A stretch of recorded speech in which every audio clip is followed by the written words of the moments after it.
Hello my dear students and parents, আমি সত্যব্রত বিশ্বাস DG skill একাডেমির পর্দায় আপনাকে স্বাগত জানাচ্ছি। তো যারাই নিট অ্যাসপারেন্ট আছো এবং তাদের বিলাক প্যারেন্টস যারা অনেকেই আপনারা স্টুডেন্টসদের অ্যাডমিশন নিয়ে চিন্তিত আছেন, তো এই ভিডিওটা অনেকটাই আপনাদের সলিউশন হবে। কারণ যারা অল ইন্ডিয়া কাউন্সিলিং করছেন, প্রসেস হচ্ছে, ইউপির কাউন্সিলিং শুরু হয়ে গেছে, কর্ণাটকের হয়ে গেছে এবং লাস্ট পর্যন্ত ত্রিপুরার যেটা নিট কাউন্সিলিংয়ের ফার্স্ট রাউন্ড তার নোটিশ এসে গেছে। আমরা এই ভিডিওতে ডিটেলস আলোচনা করব। ভিডিওটা একটু লম্বা হবে এবং প্রত্যেকটা নোটিশের পুঙ্খানুপুঙ্খ আমরা ডিসকাশন করে আপনাদের বোঝাতে চেষ্টা করব আমরা পুরো কাউন্সিলিং প্রসেসটা কী থাকবে। আপনাদের যে কোনো ধরনের হেল্পের জন্য আপনারা আমাকে নিচে দিকে নাম্বারে হোয়াটসঅ্যাপ করে জানকারি নিতে পারবেন। যাদের কাঙ্ক্ষিত যে কলেজ আছে এবং কাঙ্ক্ষিত বাজেটে যেখানে সিট পাওয়া দরকার, সেটা ক্ষেত্রে আমি অবশ্যই আমার এক্সপিরিয়েন্স 8-10 বছরের এক্সপিরিয়েন্স দিয়ে আমি আপনাকে বোঝানোর চেষ্টা করব এবং সেখানে যদি আপনারা সাকসেস হন তাহলে তার থেকে I will be very much pleased on that. So now coming to the points that initially I talk regarding some kind of points that is going on. সেখানে আপনারা জেনে রাখবেন ত্রিপুরাতে মেডিকেল কাউন্সিলিং নিয়ে কিন্তু অনেক ধরনের ঘোটালা আগে হয়েছে এবং সেখানে মানে ডিপার্টমেন্ট থেকে নয়, অনেকে জালসাজি, অনেকে সংস্থার বৈপুর সংস্থার মাধ্যমে সেখানে আমাদের টিএমসিতে সিট পেয়ে যাবে বা সেরকম অনেক মিনিস্টার কোটা সেগুলো নিয়ে, ম্যানেজমেন্ট কোটা সেগুলো নিয়ে কথা হচ্ছিল। ত্রিপুরা শান্তিনিকেতন ছাড়া কোথাও ম্যানেজমেন্ট কোটা কোনো কিছু নেই, কোনো মিনিস্টার কোটা নেই এবং কোনো ধরনের এক্সট্রা অনেক লক্ষ লক্ষ টাকা দিয়ে সেগুলো গভর্নমেন্ট সিট পাওয়ার জন্য কোনো ধরনের চান্স নেই। সবাই একটু প্রথমে এই জিনিসটা বুঝে রাখবেন। যারা অলরেডি সেরকম ভূষপুর সংস্থা যারা নিট পরীক্ষার সময় অনেক আপনাকে ডকুমেন্টস, তারপর অনেক advertisement with plastic coverage and all দিয়ে আপনাকে প্রলোভিত করার চেষ্টা করছে, আপনাদের ফোন কল করে মানে করছে, তাদের থেকে সাবধান থাকবেন। এবং যেহেতু কাউন্সিলিংটা শুরু হয়ে যাচ্ছে, আপনারা প্রপারলি কাউন্সিলিং করে ডিজি স্কিল একাডেমির তরফ থেকে আমরা আপনাদের সঠিক জানকারি অবশ্যই আমরা দেব। আমাদের এটাই ইউএসপি, আমরা সঠিক কথা বলি, সঠিক জানকারি দেই এবং তার ফলে আমাদের সারা দেশে আমাদের হাজার হাজার স্টুডেন্ট আমাদের সাথে যোগাযোগ করে প্রতি বছর। বাকি হচ্ছে কি, যারা আমি বলে রাখবো একটু শর্টে কি আপনাদের কে কত মার্কসে কাট অফ নামতে পারে, আমি সেপারেট আরেকটা ভিডিও বানাবো। যারা নতুন আছো সাবস্ক্রাইব করে নাও, অন্যদের সাথে শেয়ার করো। এবং বলছি যে সেখানে আমি কাট অফ একটু বলে দিচ্ছি, ডিটেল পরে আমি মার্কস ধরে বলে দেবো যে কে কোথায় পেতে পারো। আমি যারা অল ইন্ডিয়া কোটা যেখানে 27,000 বা 7,500 পর্যন্ত র্যাঙ্ক আছে, তারা কিন্তু অল ইন্ডিয়া কোটা নিয়ে চলে যেতে পারো গভর্নমেন্ট কলেজে। যারা নিগরিমসে এবং রিমসে চান্স দেখছো তারা কিন্তু আমি বলবো যে 514 থেকে 518 যাদের মার্কস রয়েছে তারা রিমস এবং নিগরিমস পর্যন্ত আশা করতে পারবে। তারপরে এটা জেনারেলের জন্য বলছি, যারা এজিএমসি আশা করছো, এজিএমসির ক্ষেত্রে আমি 445 থেকে 450 পর্যন্ত যারা মার্কস আছে তাদের এজিএমসি পাওয়ার জন্য আমি প্রিডিকশান করছি। প্রতি বছর প্রিডিকশান করি, প্রিডিকশানগুলো আমার 90%-এর উপর আমার প্রিডিকশান সেগুলো মিলে যায় প্রতি বছর। আপনারা তার আগের ভিডিওগুলো দেখতে পারবেন যেখানে রয়েছে 2023, 24, 22, 21 পর্যন্ত প্রিডিকশান রয়েছে। এবং আরেকটা জিনিস বলে রাখি, সেখানে যখন এসসিদের হবে সেই এসসিদের আপনারা 415 পর্যন্ত মার্কস যাদের রয়েছে তারা কিন্তু গভর্নমেন্ট চান্স পাওয়ার সম্ভাবনা রয়েছে 410 থেকে 415 পর্যন্ত। যারা এসটি আছো তাদের আমরা বলছি যে 320, 325, 320 থেকে 325 পর্যন্ত যাদের মার্কস আছে তারা কিন্তু গভর্নমেন্ট পাওয়ার জন্য রেডি থাকবে। আমি লাস্ট রাউন্ড পর্যন্ত, স্টে ভ্যাকেন্সি রাউন্ড পর্যন্ত পাওয়ার জন্য বলছি। এবং দ্বিতীয় কথা হচ্ছে যারা ইডব্লিউএস আছে, এবার খুব খুশখবরি, ইডব্লিউএসের মার্ক যেটা হচ্ছে এটা এবছর এসসির থেকেও নিচে যাবে।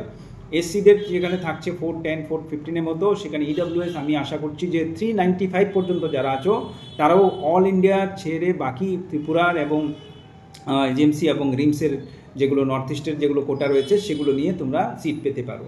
তো সেখানে অনেকটা আশা রয়েছে এবছর। যা ডিটেল জানার জন্য আমাকে এখানে হোয়াটসঅ্যাপ করে বাকি পরে অ্যাপয়েন্টমেন্ট নিয়ে আসতে পারো, আমি ডিসকাস করব।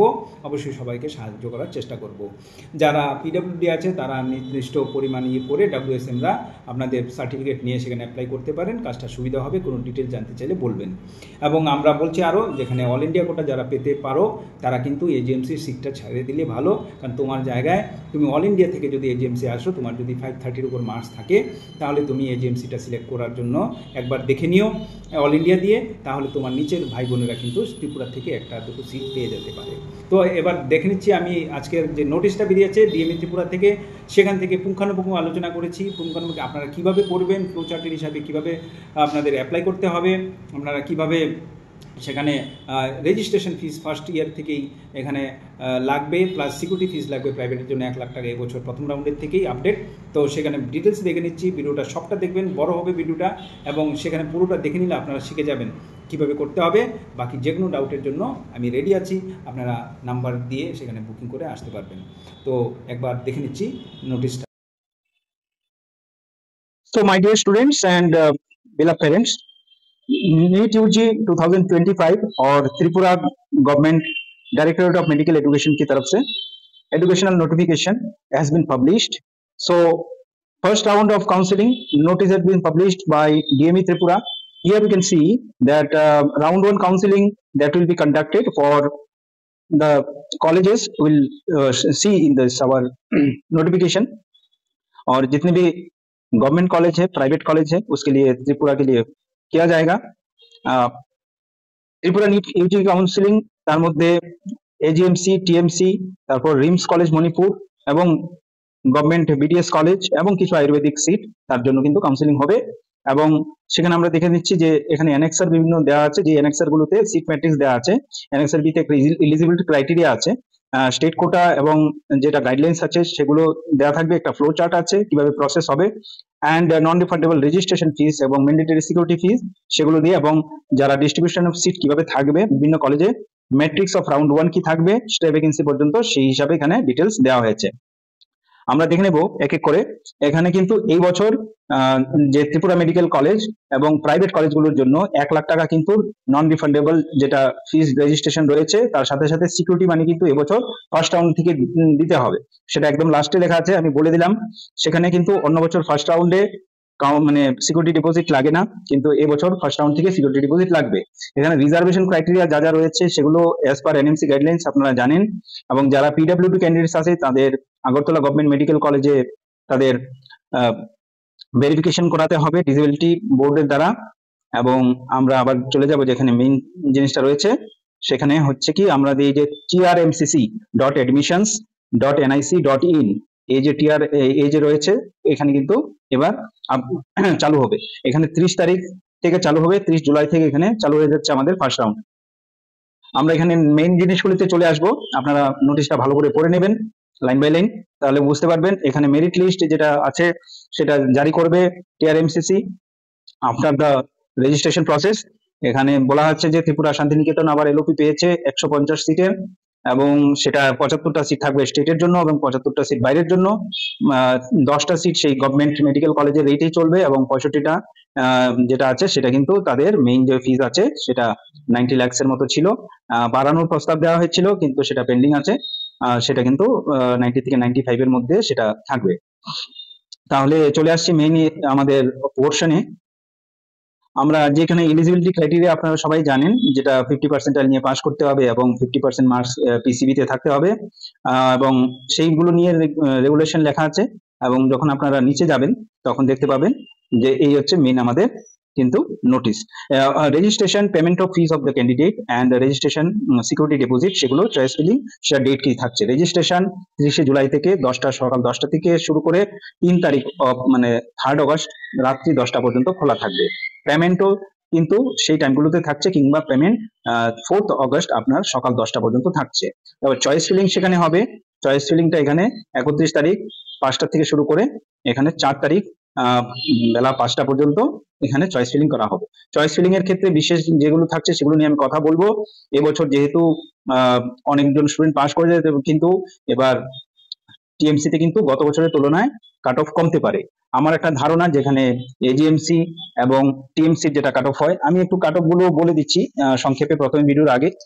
ভিডিওটা সবটা ভালোভাবে দেখবেন, এবং আমাদের নেক্সট ভিডিও যেটা আসছে সেটা নিয়ে আমি কে কত নম্বরে কোন কলেজ পাবে সেটা নিয়ে একটা ডিটেলস আলোচনা করব। এই ভিডিওতে আমি বলে দিচ্ছি আপনাদের যারা পাবেন, হ্যাঁ, সেটা হচ্ছে কি অল ইন্ডিয়া কে কে যাবে, এজিএমসি কে কে পাবে, রিমস কে কে পাবে, সেগুলো নিয়ে আমি আলোচনা করছি একটু শর্টে। এখানে তার আগে দেখে নিচ্ছি যে পাবলিকেশন অফ মেরিট লিস্ট বেরোবে 4 তারিখ অগস্ট, এবং অ্যালটমেন্ট রেজাল্ট বেরিয়ে যাবে 6 অগস্ট। তারপর আপনাকে নমিনেশন নিতে হবে 8 অগস্ট থেকে 10 অগস্টের মধ্যে, এবং সেটা নিয়ে ডকুমেন্ট ভেরিফিকেশন করে আপনাকে সেখানে 9 তারিখ থেকে 12 তারিখের মধ্যে অ্যাডমিশন নিতে হবে। কাউন্সিলিং লিংক চেঞ্জ হয়ে গেছে, এটা এবার trmcc.admissions.nic.in নতুন লিংক এসছে, ঠিক আছে, এটা খেয়াল রাখবেন, স্ক্রিনশট নিয়ে রাখুন। এবার আবার বলছি যে যখন আমাদের এই যে সিট ম্যাট্রিক্সটা দেখে নিচ্ছি, সিট ম্যাট্রিক্সে আমরা যখন দেখবো, সে সিট ম্যাট্রিক্সে হচ্ছে কি আমাদের regional institute of medical science মণিপুরে 13 সিটস, তার মধ্যে UR 7, ST 4 and SC 2 candidate. তাছাড়া আমাদের আবার রিমস থেকে ইডাব্লিউএস এর জন্য 10টা সিট আসে, এবং নিগরিমস থেকে কিছু সিট আসে যেগুলো আমাদের অল ইন্ডিয়া থ্রু এখানে অ্যালট হয়। আহ, আগরতলা গভর্নমেন্ট মেডিকেল কলেজে এখানে 118 সিট রয়েছে, যেখানে 50 সিটস রয়েছে ইউআর এর জন্য, একটা হচ্ছে এক্স সার্ভিসম্যান ওয়ার্ডস এর জন্য, 35 সিটস এসটির জন্য, 11 সিট ইউডব্লিউএস এর জন্য, এবং 19+1 সিট হচ্ছে ডাব্লিউএসএম এর জন্য। ত্রিপুরা মেডিকেল কলেজের জন্য 80টা সিট যেটা স্টেটে রয়েছে, তার মধ্যে 41টা সিট, 40টা ইউআর, একটা ডাব্লিউএসএম, এবং এসটির জন্য 25টা সিট, এবং এসসির জন্য 14টা সিট রয়েছে। ত্রিপুরা শান্তিনিকেতন যেভাবে 10টা সিট গভর্নমেন্টের ফিস রয়েছে, সেখানে 5টা ইউআর, 4টে রয়েছে আপনার এসটি, এবং একটা হচ্ছে এসসি সিট। যে ওবিসির জন্য সেখানে আপনার ইউআর এর যেটা আছে সেটাতে যেতে হবে। আমাদের স্টেটে কোনো ওবিসির জন্য স্পেশাল ছাড় নেই। যেগুলো 65টা সিট আছে সেটা আছে, যেখানে 90+ যেটা ফিজ আছে সেটাতে ভর্তি করা হবে। 33 সিট এসটির জন্য, 19+1, এবং 11 सीट फॉर एससी। ताछाड़ा सेखाने যারা टीएमसी জন্য বাইরে থেকে আসবে, जो लोग बाहर से आना चाहते हैं त्रिपुरा मेडिकल कॉलेज, जो बहुत लोग मुझे फोन करते हैं, मेरा टीएमसी के वीडियो देखे भी उनको जानकारी मिलता है, 25,000 के ऊपर व्यूज है। सो यहाँ पे 20 सीट में यूआर के लिए 11 सीट रहेगा, यहाँ पे आपको एसटी के लिए 1 सीट, ओबीसी के लिए 5 सीट और एससी के लिए 3 सीट रहेगा। इसके आपका कंपटीशन होगा। इस बार यूपी का जो है ना फीस बढ़ चुका है, इसलिए त्रिपुरा में लोग ज्यादा कोशिश करेंगे। 400+ भी बहुत लोगों ने अप्लाई किया है, तो 300 तक भी हम लोग सोच रहे हैं कि यहाँ पे मिल जाएगा। ये जो है आपका 75 सीट बाहर वाले के लिए, जो त्रिपुरा के डोमिसाइल नहीं है उनके लिए भी त्रिपुरा में ऐसा स्टेट है जहाँ पे बाहर के जो स्टूडेंट है वो भी यहाँ पे अप्लाई कर सकते हैं, और अपना अगर 113 भी आपका मार्क्स है तो भी आप एसटी एससी और ओबीसी सीट ले सकते हैं। यहाँ पे 38 सीट यूआर के लिए, 6 सीट यहाँ पे एसटी के लिए, 20 सीट आपके यहाँ पे जो है ओबीसी के लिए है, और 11 सीट एससी के लिए है। ये Tripura Shanti Niketan medical college. BDS की तरफ देखते हैं तो 54 seat BDS for Tripura students, UR 23, EWS 5 seat, 16+1 seat হচ্ছে এসটি, এবং 9টা সিট এসসির জন্য ধার্য থাকবে এখানে। গুয়াহাটি ডেন্টাল কলেজ থেকে সেখানে 3টে সিট আসছে, তার মধ্যে ইউআর 2টো, একটা এসটি সিট। বিএইচএমএস এর জন্য এখানে national institute of homeopathy Kolkata সল্টলেকের জন্য 2টো সিট এসছে, মিদনাপুর হোমিওপ্যাথি কলেজ থেকে একটা সিট এসছে। বিএমএস এর জন্য পরে আবার সিট আসতে পারে। এমএম আয়ুর্বেদিক কলেজ উদয়পুর, খুব বড় প্রতিষ্ঠান, বড় কলেজ, সেখানে একটা সিট এসছে, ভালো কলেজ, নিতে পারেন। বিএসএলপি যেটা মণিপুর ইম্ফলে রয়েছে সেটা থেকে একটা সিট এসছে। এবার বলে রাখি এই যে ব্যাপারটা, এখানে আপনারা যখন সিট ম্যাট্রিক্সটা দেখবেন, আমি বলে রাখছি যে কাট অফটা কেমন আসছে, আমি একটু বলে রাখি। তারপর আমাদের অল ইন্ডিয়ার যা কাট অফ আছে ইনক্লুডিং ডিগ্রিমস, সেটা আমার কাট অফ অনুযায়ী এখানে 515 পর্যন্ত নামতে পারে, ঠিক আছে। রিমস কিন্তু রিমসও যেটা গভর্নমেন্ট মানে যারা ইউআর আছে তার জন্য কিন্তু 513 বা 514 পর্যন্ত রিমস নামতে পারে, ঠিক আছে। এসসির জন্য যেটা রয়েছে সেখানে অল ইন্ডিয়া আমাদের রিমসেও সেখানে 487 পর্যন্ত যেতে পারে। আপনারা যারা 525 পর্যন্ত থাকছে তারা কিন্তু অল ইন্ডিয়া কোটা পেয়ে যাবেন। অল ইন্ডিয়ার মাধ্যমে আপনারা কাউন্সিলিং যদি করে থাকেন তাহলে নিয়ে নেবেন। যারা এজিএমসি তে সিট নিতে চান অল ইন্ডিয়া, আপনারা যদি সেই মার্কসের উপর থাকে 530 এর উপর, তাহলে আপনার এজিএমসিও কিন্তু সেই কোটা থেকে নিতে পারেন। তার ফলে কি হবে, কিছু স্টুডেন্ট ত্রিপুরার আপনারা কিন্তু সেই সিটগুলো, কিছু সিট যারা অল ইন্ডিয়া থেকে নিচ্ছে ত্রিপুরার বাসী, সেই সিটগুলো ত্রিপুরার তারা নিতে পারবে স্টেট কোটা, তো তার জন্য কাট অফের সুবিধা হবে। এবার ইডব্লিউএস এর বলে রাখি, ইডব্লিউএস অল ইন্ডিয়া এখানে অ্যাপ্রক্স বা রিমস পর্যন্ত 443 পর্যন্ত পেতে পারে, এবং আমরা যখন এজিএমসি ধরছি তো এজিএমসি জেনারেল আমরা এবছর 450 পর্যন্ত আমরা মার্কস বা ধরতে পারি, জেনারেল বা ওবিসি। এসসি ধরছি আমরা 415 থেকে 420 পর্যন্ত, আমরা এসটি ধরছি 320 থেকে 325 পর্যন্ত আমরা ধরছি এসটি যারা সিট পেতে পারে এখানে। এবং জেনারেল ইডব্লিউএস যেটা হচ্ছে সেবা এবার খুব ভালো একটা পজিশন দেখা যাচ্ছে এখানে। জেনারেল ইডব্লিউএস গুলো আমরা 399 বা 395 পর্যন্ত আমরা জেনারেল ইডব্লিউএস কে আমরা গভর্নমেন্ট সিট পাবে বলে ধারণা করছি, এবং পিডব্লিউডি যারা আছে সে তারা কিন্তু সহজেই সিট পেয়ে যাবে, কোনো চিন্তা করতে হবে না। এবার বাকি রয়েছে টিএমসি যেহেতু রয়েছে এখানে আমাদের লোকাল স্টুডেন্টরা, আমরা যেটা দেখছি অনেক স্টুডেন্ট যারা যারা ইঞ্জিনিয়ারিং এ চলে যাবে বা সেগুলো খালি হবে, সেখানে অনেকে টিএমসি ফিসটা করতে পারছে না। আমরা অনেক আশা করেছিলাম, আমরা চাইছি মাননীয় মুখ্যমন্ত্রী পর্যন্ত কথাটা পৌঁছাতে যে ত্রিপুরা মেডিকেল কলেজে কিন্তু গভর্নমেন্টের ফিস চাই, সেটা নিয়ে একটা জনজাগরণ তুলে ধরুন। আমি চাইছি আপনারা আমার সাথে আসুন, সেগুলো যদি সিট ম্যাট্রিক্স জারি হওয়ার আগে হতো তাহলে সম্ভব হতো। ত্রিপুরা মেডিকেল কলেজেও সরকারি সিট চাই, সেটা একটা আমাদের আবেদন। এবার টিএমসি কিন্তু হয়নি, কিন্তু যেই 69 লাখের হোস্টেল বাজেট আছে সেখানে টিএমসি তে কিন্তু 240 বা 250 পর্যন্ত জেনারেলের কাট অফ নামার ইয়ে আছে, এবং আমরা এসসি তো সেই রকম মার্কস ধরছি, এবং এসটির ক্ষেত্রে যেটা রয়েছে সেখানে আমরা এসটির ক্ষেত্রেও 160 170 পর্যন্ত মার্কস আমরা ধার্য করছি যে সেখানে এসটিরা পেতে পারে। তো এই হচ্ছে আমাদের একটা প্রিডিকশন এবং সিট ম্যাট্রিক্স। আমরা নেক্সট পার্টে যখন চলে যাব সেখানে দেখবো কি কি রয়েছে। নেক্সট পার্টে আমাদের রয়েছে যে এই যে এলিজিবিলিটি ক্রাইটেরিয়া গুলো দেখানো হয়েছে, সেখানে আমাদের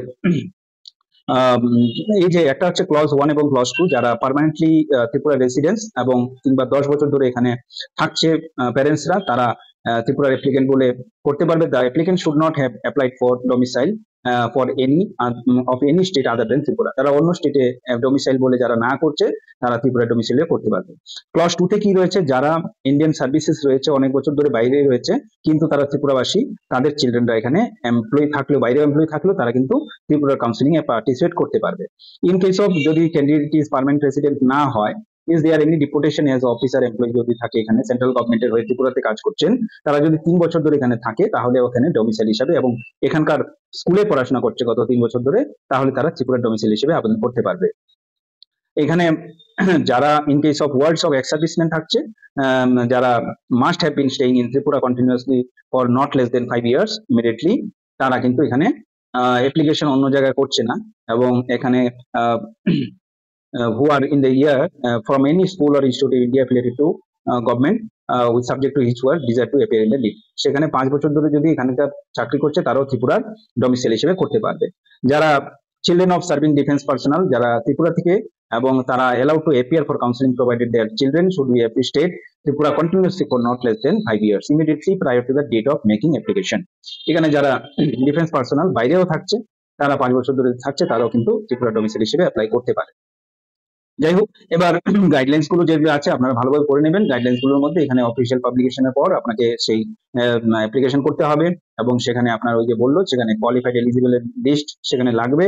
এখানে সিট ম্যাট্রিক্স গুলো দেওয়া আছে, সেই সিট ম্যাট্রিক্স দিয়ে করতে হবে, এবং এলিজিবিলিটি ক্রাইটেরিয়া গুলো আবার বলা আছে এখানে, ঠিক আছে। এখানে eligibility criteria for 95 numbers of MBBS seats for all India candidate other than Tripura will be as per the central government norms and NNC guidelines। তো স্টেপ অফ কাউন্সিলিংটা বলে দিয়েছে এখানে। আমাদের স্টেপ অফ কাউন্সিলিং সেখানে time by time will publication আমাদের এখানে সাইটে হবে, এবং এখানে ত্রিপুরা ডোমিসাইলটা কিন্তু ওই যে যেগুলো বললাম প্রথমে, সে ত্রিপুরা মেডিকেল শান্তিনিকেতনে কিভাবে হবে সেটা লেখা আছে। চয়েস ফিলিং গুলো অ্যাকর্ডিংলি করতে হবে। ফিজ যেগুলো আছে সেগুলো কলেজের ওয়েবসাইটে আছে, সেখানে দেখে নিতে হবে। বলে দিচ্ছি এজিএমসি তো সেখানে যা গভর্নমেন্টের ফিজ আছে তাই। টিএমসি এখানে উইথ হস্টেল 69 অ্যাপ্রক্স প্যাকেজ থাকছে। শান্তিনিকেতন 90 প্যাকেজ গত বছর ছিল, এবছর 95 বলে বলা হচ্ছে, কিন্তু সেটা দেখার বিষয়। সেখানে সেই হিসাবে কিন্তু ফিজ ধার্য হবে। হোস্টেল আলাদা শান্তিনিকেতন। সেখানে হচ্ছে কি এই হচ্ছে আমাদের গাইডলাইন্স গুলো পড়ে নেবেন, এবং নিচে চলে আসছি যখন আমরা, কারণ ভিডিওটা তাহলে লং হয়ে যাবে। আমি এখানে রাউন্ড 2 তে রাউন্ড 3 তে যখন পার্টিসিপেট স্টুডেন্টটা করবে, যদি এখানে একটা ক্যান্ডিডেট অ্যাডমিটেড টু রাউন্ড 1 যদি সে পার্টিসিপেট করে, তাহলে তাকে রাউন্ড 2 তে participate round 2 intention to upgradation, এখানে আপগ্রেডেশন চয়েস দিতে পারে রাউন্ড 2 তে অটোমেটিক্যালি, তাহলে সেখানে তাকে একটা চান্স দেওয়া হবে। যদি রাউন্ড 3 পর সে রেজিগনেশন দেয় কোথাও, তাহলে কিন্তু নিজের রিস্কে রেজিগনেশন দিতে হবে। এবার বলে রাখি, যারা নিচের ক্যান্ডিডেট থাকছে অনেকগুলো সিট, এখানে আমাদের রিমসে চলে যায় এজিএমসি স্টুডেন্টরা, তাহলে রিমসে শিফট করে, তাহলে এজিএমসি সিটগুলো খালি হয়। সেখান থেকে যারা টিএমসি যারা প্রথম দিকে পেয়ে যায়, তারা কিন্তু পরে আপগ্রেডেশনের মাধ্যমে এজিএমসি পেতে পারে। এই যে ব্যাপারগুলো সেগুলো একটু ভালোভাবে দেখে নেবেন। এবং আমাদের এই হচ্ছে দেয়ার উইল বি আপনার 4 রাউন্ড হবে একটা স্টে ভ্যাকেন্সি পর্যন্ত। 4টা রাউন্ডের মধ্যে যদি ইভেন্ট হয় স্টিল ভ্যাকেন্সি যদি থাকে, তাহলে কোনো স্টে ভ্যাকেন্সি আবার যদি লাগে সেইভাবে কন্ডাক্ট করা হবে। এবার no allowance reserve for state quota, কোনো অল ইন্ডিয়া কোটা থেকে করবে না। এলিজিবিলিটি গাইডলাইন্স গুলো যেগুলো আছে সেগুলো পড়ে নেবেন। আমাদের কমিউনিকেশন যেটা আছে সেখানে আমাদের ডাইরেক্টর বিদ্যুৎকর্তা চৌনিটা আছে, এবং প্রাইফার্ড আর্লি মোড। আপনার যদি কোনো ডাউট থাকে আমাদের জিজ্ঞেস করতে পারেন, আমার দেওয়া নাম্বারে আপনারা হোয়াটসঅ্যাপ করে জিজ্ঞেস করতে পারেন, কিংবা আপনারা ডিএমই অফিসে যোগাযোগ করতে পারেন। এখানে হচ্ছে কি আপনার ইডব্লিউএস ক্যান্ডিডেট গুলোর যারা ইনকাম এবং অ্যাসেট সার্টিফিকেট দেওয়া আছে সেগুলো আপনাকে দেখতে হবে, এবং ইকোনমিক্যালি উইকার সেকশনের ক্ষেত্রে আপনার যদি প্রমাণিত হয় তাহলেই সিট পাবে, না হলে কিন্তু। এবং সৈনিক বোর্ডের যারা আছে সেখানে সৈনিক বোর্ড থেকে আপনার ডাব্লিউএসএন সার্টিফিকেট নিয়ে আসতে হবে, এবং সেখান থেকে সেপারেটলি ডিএমই তে আপনাদের লিস্ট পাঠিয়ে দেওয়া হবে, সেই হিসাবে আপনাদের লাগবে। Service bond and discount will be applicable to the candidates in respect of their courses and institution and shall have to executed as by the during the nomination or admission। সেখানে service bond থাকবে ত্রিপুরা ক্যান্ডিডেটদের সাথে, registration ফিজ, mandatory security ফিজ, deposit, round 1 এটা খুব important. এই যে 51 পয়েন্টটা হচ্ছে round 1 থেকে এখন রেজিস্ট্রেশন এবং সিকিউরিটি ফিজটাও লাগবে। এখানে যে যে ডকুমেন্টস গুলো আপনার দেখতে হবে সেগুলো হচ্ছে age proof, birth certificate, class 10 admit or class 10 certificate, এবং সেখানে আপনার পিআরটিসি, এখানে প্যারেন্ট সার্ভিস সার্টিফিকেট বা ভ্যালিড ডাব্লিউএসএম সার্টিফিকেট এগুলো দিতে হবে। এখানে ইকোনমি উইকার সেকশনের জন্য অ্যাপ্রোপ্রিয়েট অথরিটি থেকে এসডিএম এর কাগজ লাগবে। আপনার এসসি এসটি ওবিসি যেখানে সার্টিফিকেট আছে সেগুলো লাগবে। ডিসেবিলিটি সার্টিফিকেট আপনাকে ভেরিফিকেশন করে এজেন্সি থেকে নিতে হবে। Higher secondary marksheet, NEET admit card এগুলো লাগবে। তো এখানে ফ্লো চার্টটা সেটাই দেওয়া আছে। অনলাইন মেডিকেল এডমিশনের রেজিস্ট্রেশন হবে, পেমেন্ট হবে, ফার্স্ট রাউন্ডে সিট হবে। যদি ফার্স্ট রাউন্ডে সিট না পায় তাহলে সে আবার রাউন্ড 1 এর ফ্রেশ রেজিস্ট্রেশন রাউন্ড 2 তে আবার করতে পারবে। এবং new candidates and free exit candidates of round 1 are eligible, already registered under the round 1 need not register again. Register আবার করতে হবে না, তখন চয়েস ফিলিং এ যেতে পারবে সেকেন্ড রাউন্ডে। যদি সে পেয়ে যায় তাহলে রিপোর্ট করবে অ্যালোটেড কলেজে, যদি কলেজে না হয় তাহলে ফ্রি এক্সিট হবে, যদি হয়ে যায় তাহলে আপগ্রেডেশনের জন্য রাউন্ড 2 তে যেতে পারবে, যদি না হয় তাহলে কন্টিনিউ স্টাডি করবে। এবার রাউন্ড 2 তে যখন আসবে রেজিস্ট্রেশন হবে, যারা নতুন তারা করতে পারবে, যারা এক্সিস্টিং তারা করতে হবে না, চয়েস জন্য করতে হবে। চয়েস গুলো আর থাকবে না, নতুন চয়েস করতে হবে। সেকেন্ড রাউন্ডের সিট অ্যালটমেন্ট হবে, সেখানে ইফ আপগ্রেডেড যেটা আছে যদি হয় তাহলে সে আপগ্রেড হয়ে যাবে। এবং রাউন্ড 2 তে যেখানে সিট অ্যালট যদি না হয় তাহলে সে কিন্তু candidate is eligible to participate in the further round of announcement, সেখানে অ্যানাউন্স করা হবে, সেখানে আবার অ্যালাউ হতে পারে। সিট অ্যালটেড যদি রাউন্ড 2 তে বাট নট রিপোর্টেড যদি জয়েন না হয় তাহলে সিকিউরিটি ডিপোজিট কিন্তু ফরফিটেড হয়ে যাবে। মানে আপনাকে ফার্স্ট রাউন্ডে ফ্রি এক্সিট আছে, কিন্তু সেকেন্ড রাউন্ডে চয়েস ফিলিং করার আগে খুব ভেবে শুনে নেবেন, আমাদের সাথে কথাবার্তা বলে নেবেন। এখন এক্সপার্ট অ্যাডভাইস অনেক জরুরি। আমার 8-10 বছরের অভিজ্ঞতায় আমি অনেকগুলো ক্যান্ডিডেটকে তাদের যে টার্গেট কলেজ সেখানে তাদের রিপোর্টিং হয়েছে। I can give you an insight outside every kind of suggestions. So সেখানে আপনারা যারা নিচের দিকে আছেন তারা অবশ্যই এখানে কিন্তু যোগাযোগ করে রাখবেন। রিপোর্ট করবে, তারপরে স্টুডেন্ট গুলো যারা হবে উইলিংনেস, যদি আপগ্রেডেশন 3 হতে হয় সেখানে আপগ্রেডেশন দিতে পারবে।